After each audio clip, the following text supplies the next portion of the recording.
ओम गंग गणपते नमः। आप सभी का मेरे चैनल पर बहुत बहुत स्वागत है। इस वीडियो में हम बृहस्पतिवार व्रत कथा सुनेंगे। बृहस्पतिवार का दिन भगवान विष्णु और बृहस्पति देव जी को समर्पित है। इस दिन भगवान विष्णु और बृहस्पति देव का पूजन करना चाहिए तथा कथा सुननी चाहिए। बृहस्पतिवार की कथा सुनने से सभी समस्याओं से छुटकारा मिलता है और जीवन में सुख समृद्धि आती है। तो आइए सुनते हैं अद श्री बृहस्पतिवार व्रत कथा। भारतवर्ष में एक प्रतापी और दानी राजा राज्य करता था। वह नित्य गरीबों और ब्राह्मणों की सहायता करता था। यह बात उसकी रानी को अच्छी नहीं लगती थी। वह न तो गरीबों को दान देती थी और न ही भगवान का पूजन करती थी और राजा को भी दान देने से मना किया करती थी। एक दिन राजा शिकार खेलने वन को गए हुए थे तो रानी महल में अकेली थी। उसी समय बृहस्पति देव साधु के वेश में राजा के महल में भिक्षा के लिए गए और भिक्षा मांगी। रानी ने भिक्षा देने से इनकार कर दिया और कहा, हे साधु महाराज, मैं तो दान्य पुण्य से तंग आ गई हूँ। मेरा पति सारा धन लुटाते रहता है। मेरी इच्छा है कि हमारा सारा धन नष्ट हो जाए, फिर न तो बांस रहेगा और न बांसुरी बजेगी। साधु ने कहा, देवी तुम तो बड़ी विचित्र हो। धन संतान तो सभी चाहते हैं। पुत्र और लक्ष्मी तो पापी के घर में भी होना चाहिए।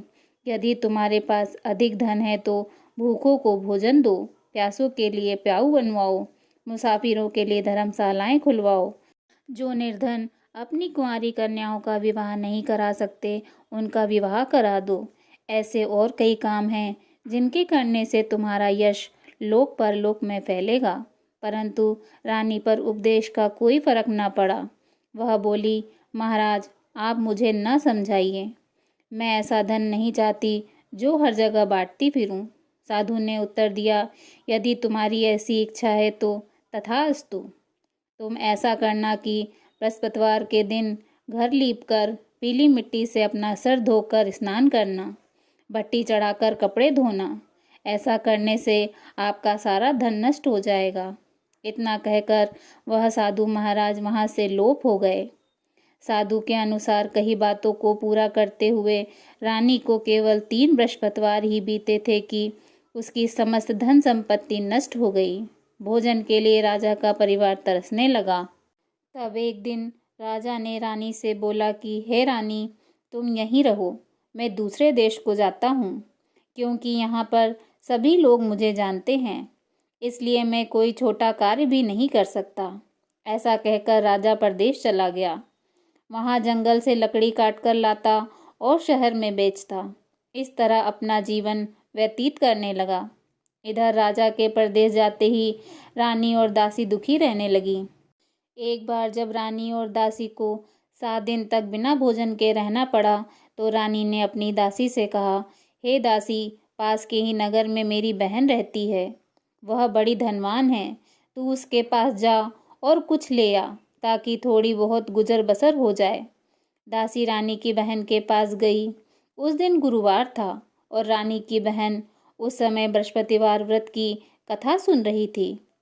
दासी ने रानी की बहन को अपनी रानी का संदेश दिया, लेकिन रानी की बड़ी बहन ने कोई उत्तर नहीं दिया। जब दासी को रानी की बहन से कोई उत्तर नहीं मिला तो वह बहुत दुखी हुई और उसे क्रोध भी आया। दासी ने वापस आकर रानी को सारी बात बता दी। सुनकर रानी ने अपने भाग्य को कोसा।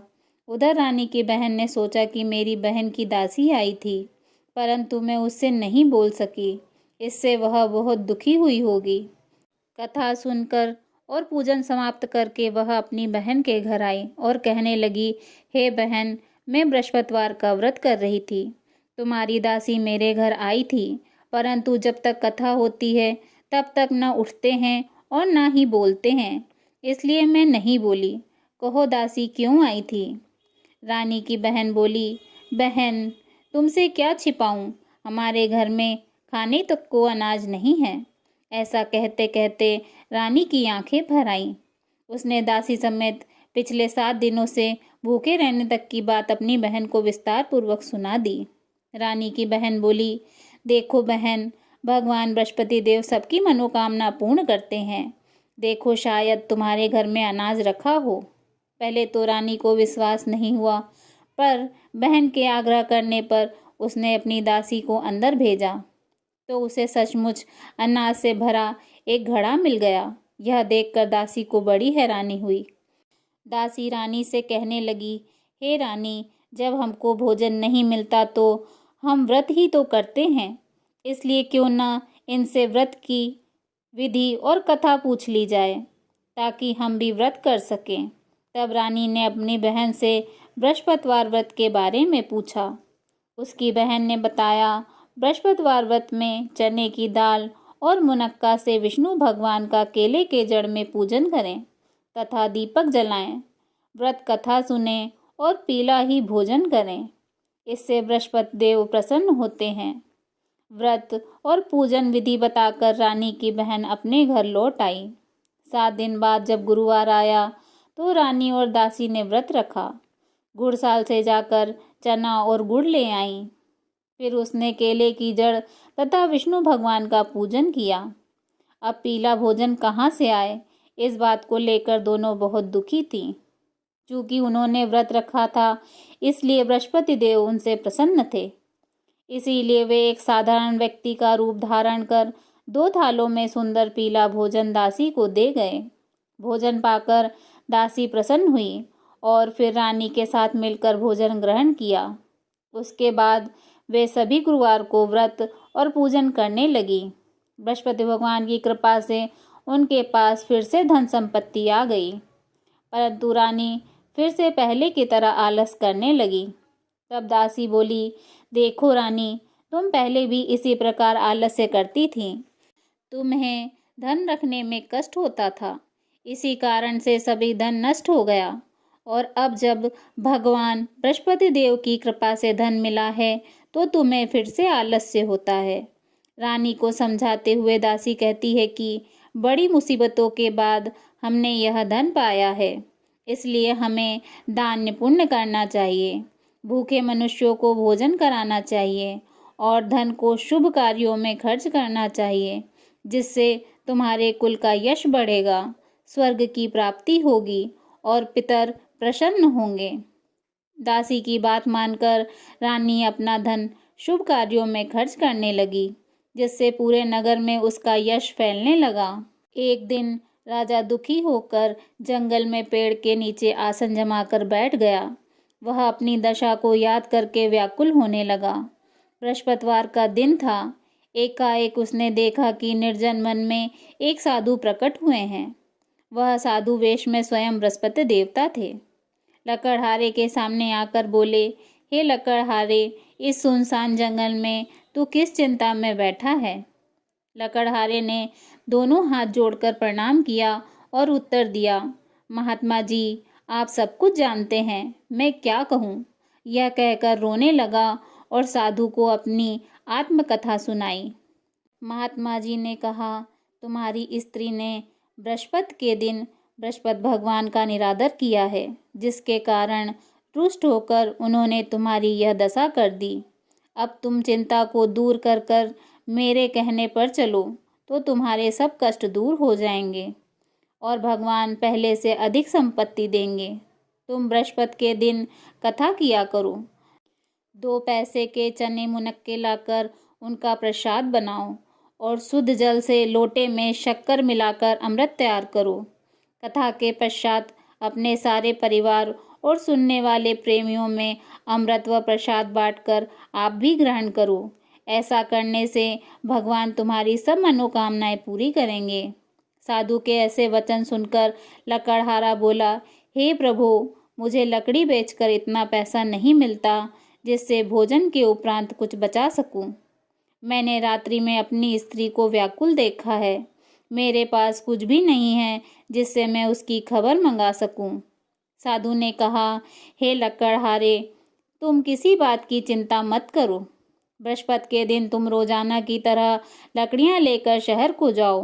तुमको रोज से दुगना धन प्राप्त होगा, जिससे तुम भली भांति भोजन कर लोगे तथा बृहस्पति देव की पूजा का सामान भी आ जाएगा। इतना कहकर साधु अंतर ध्यान हो गए।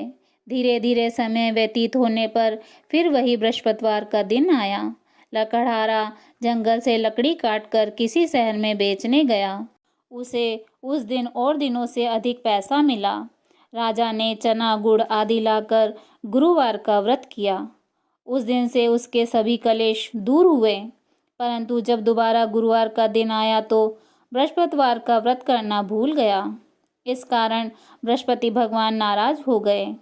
उस दिन उस नगर के राजा ने विशाल यज्ञ का आयोजन किया तथा शहर में यह घोषणा करा दी कि कोई भी मनुष्य अपने घर में भोजन न बनाए, न आग जलाए। समस्त जनता मेरे यहाँ भोजन करने आए। इस आज्ञा को जो न मानेगा उसे फांसी की सजा दी जाएगी। इस तरह की घोषणा संपूर्ण नगर में करवा दी गई। राजा की आज्ञा अनुसार शहर के सभी लोग भोजन करने गए, लेकिन लकड़हारा कुछ देर से पहुंचा, इसलिए राजा उसको अपने साथ घर ले गए और ले जाकर भोजन करा रहे थे। तभी रानी की दृष्टि उस खूंटी पर पड़ी जिस पर उनका हार लटका हुआ था। वह वहां दिखाई नहीं दिया। रानी ने निश्चय किया कि मेरा हार इसी मनुष्य ने चुरा लिया है। उसी समय सिपाहियों को बुलाकर उसको कारागार में डलवा दिया। जब लकड़हारा कारागार में पड़ गया और वह बहुत दुखी होकर यह विचार करने लगा कि न जाने कौन से पूर्व जन्म के कर्म से मुझे यह दुख प्राप्त हुआ है, और उसी साधु को याद करने लगा जो जंगल में मिला था। उस समय तत्काल बृहस्पति देव साधु के रूप में प्रकट हुए और उसकी दशा को देखकर कहने लगे, अरे मूर्ख, तूने बृहस्पति देव की कथा नहीं कही, इसी कारण तुझे दुख प्राप्त हुआ है। अब चिंता मत कर, बृहस्पति के दिन कारागार के दरवाजे पर 4 पैसे पड़े मिलेंगे। उनसे तू बृहस्पति देव की पूजा करना, तेरे सभी कष्ट दूर हो जाएंगे। बृहस्पतिवार के दिन उसे 4 पैसे मिले। लकड़हारे ने कथा कही। उसी रात्रि को बृहस्पति देव ने उस नगर के राजा को स्वप्न में कहा, हे राजा, तूने जिस आदमी को कारागार में बंद कर दिया है वह निर्दोष है, वह राजा है, उसे छोड़ देना। रानी का हार उसी खूंटी पर लटका है। अगर तू ऐसा नहीं करेगा तो मैं तेरे राज्य को नष्ट कर दूंगा। इस तरह रात्रि में स्वप्न को देखकर राजा प्रातः काल उठा और खूंटी पर हार देखकर लकड़हारे को बुलाकर क्षमा मांगी तथा लकड़हारे को योग्य सुंदर वस्त्र आभूषण देकर विदा कर दिया। बृहस्पति देव के आज्ञानुसार लकड़हारा अपने नगर को चल दिया। राजा जब अपने नगर के निकट पहुंचा तो उसे बड़ा आश्चर्य हुआ। नगर में पहले से अधिक बाग, तालाब, कुएं तथा बहुत सी धर्मशाला, मंदिर आदि बन गए हैं। राजा ने पूछा कि यह किसका बाग और धर्मशाला है? तब नगर के सब लोग कहने लगे, यह सब रानी और बांदी के हैं। तो राजा को आश्चर्य हुआ और गुस्सा भी आया। जब रानी ने यह खबर सुनी कि राजा आ रहे हैं तो उन्होंने बांदी से कहा, हे दासी, देख राजा हमको कितनी बुरी हालत में छोड़ गए थे। हमारी ऐसी हालत देखकर वह लौट न जाएं, इसलिए तू दरवाजे पर खड़ी हो जा। आज्ञा अनुसार दासी दरवाजे पर खड़ी हो गई। राजा आए तो उन्हें अपने साथ लिवा लाई। तब राजा ने क्रोध करके अपनी रानी से पूछा कि यह धन तुम्हें कैसे प्राप्त हुआ है? तब उन्होंने कहा, हमें यह सब धन बृहस्पति देव की कृपा से प्राप्त हुआ है। राजा ने निश्चय किया कि 7 रोज बाद तो सभी बृहस्पति देव का पूजन करते हैं, परंतु मैं प्रतिदिन दिन में 3 बार कहानी तथा रोज व्रत किया करूँगा। अब हर समय राजा के दुपट्टे में चने की दाल बंधी रहती तथा दिन में 3 बार कहानी कहते। एक रोज राजा ने विचार किया, चलो अपनी बहन के यहाँ हो आएं।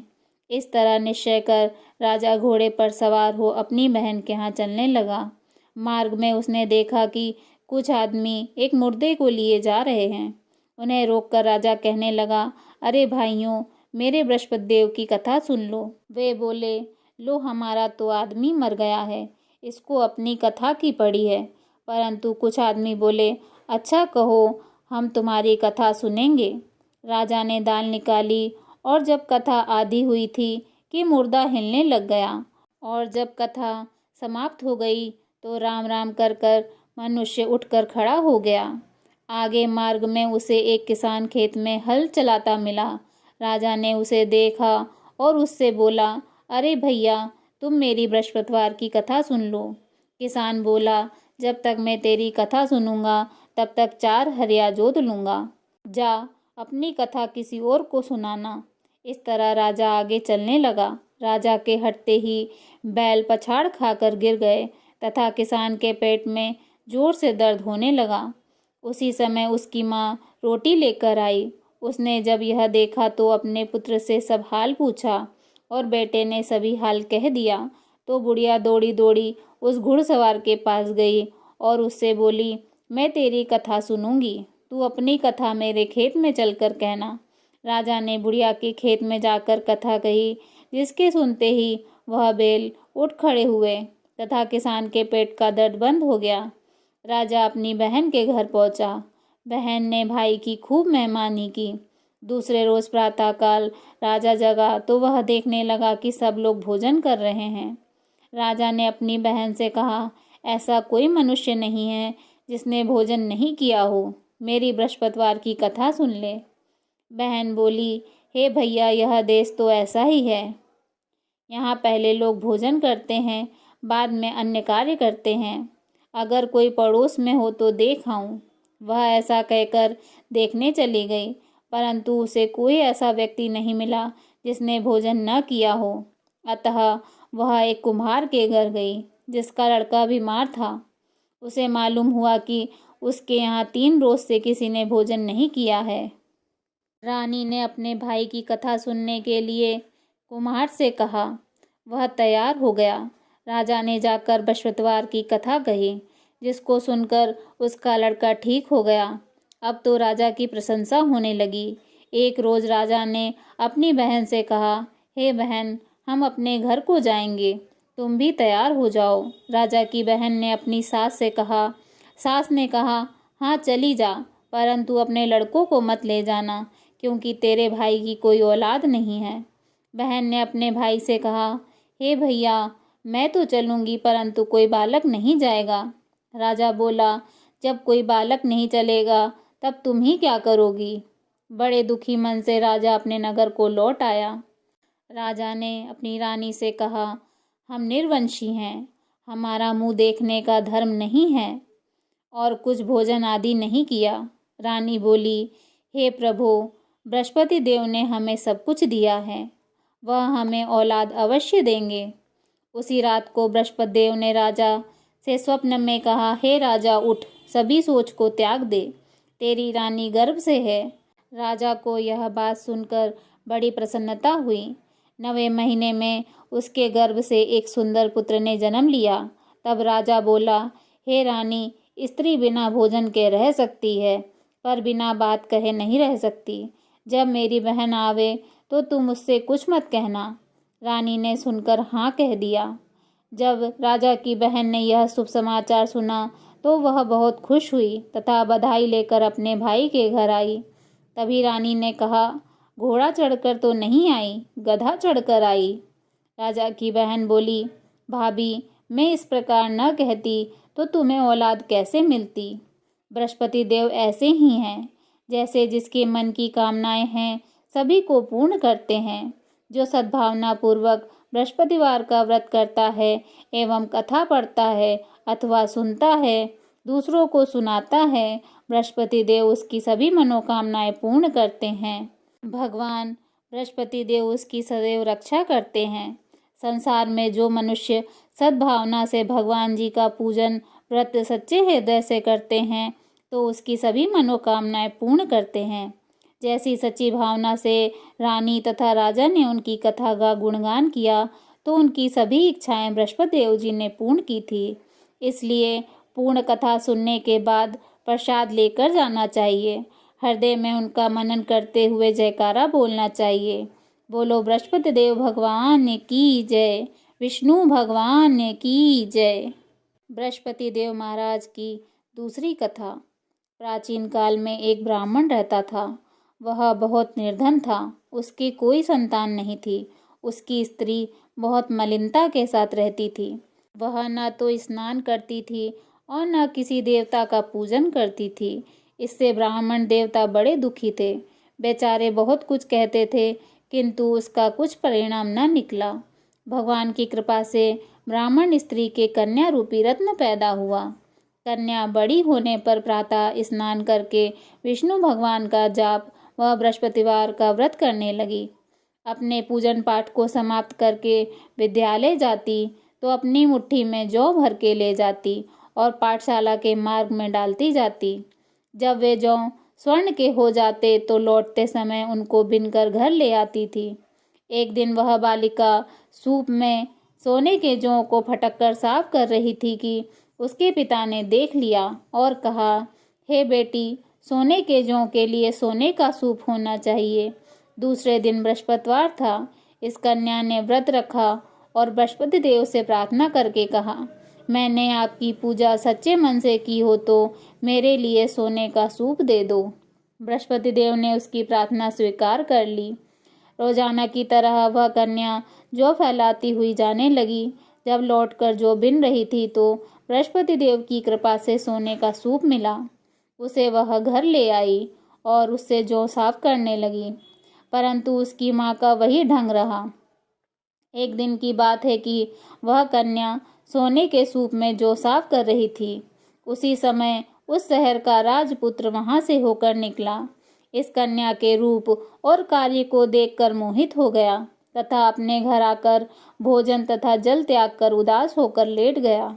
राजा को इस बात का पता लगा तो वह अपने मंत्री के साथ उसके पास गए और बोले, हे बेटा, तुम्हें किस बात का कष्ट है?